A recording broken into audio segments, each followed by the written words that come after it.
എനിക്ക് അടി കിട്ടിയിട്ടുണ്ട്, പിന്നെ അടി കിട്ടിയിട്ടുണ്ട്, എന്നെ ഭീഷണിപ്പെടുത്തിയിട്ടുണ്ട്. ഇപ്പോഴും എനിക്ക് കണ്ണൂർ പോകാൻ, ഞാൻ ടു ബി ഹോണസ്റ്റ് പറയാം, കണ്ണൂർ പോകാൻ എനിക്ക് ഇപ്പോഴും വിഷയമാണ്.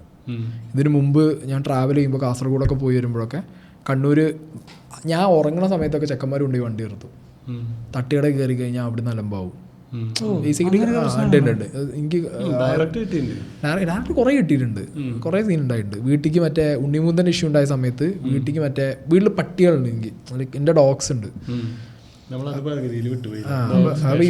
ഇവന്മാര് മറ്റേ ഈ തോട്ടയല്ല, ചെറിയ പടക്കം പോലത്തെ സാധനമല്ലേ, ഇത് വീട്ടിലേക്ക് വലിച്ചെറിഞ്ഞിട്ട് പട്ടി വീടിനുള്ളിൽ വലിച്ചെറിഞ്ഞവന്മാര് കത്തയക്കണ്, തട്ടിക്കളയുന്നു, ഫോൺ വിളിച്ചുള്ള ഭീഷണി, അങ്ങനെ കുറേ പരിപാടി ഇപ്പോഴും സ്റ്റിൽ ഗോയിങ് ഓൺ. എനിക്കിപ്പോൾ ഈ റീസെൻ്റ് ആയിട്ടൊരു ഇഷ്യൂ ചെയ്തേനെ, ഒരു വീഡിയോ ചെയ്തേനെ, തൃശ്ശൂരിൽ നിന്ന് ഒരു ടീം ഇതേപോലെ കാപ്പ ടീംസാണ് തട്ടിക്കളയും തൃശ്ശൂർ ഭാഗത്ത് എന്നൊക്കെ പറഞ്ഞിട്ട് വേറെ ഭീഷണി.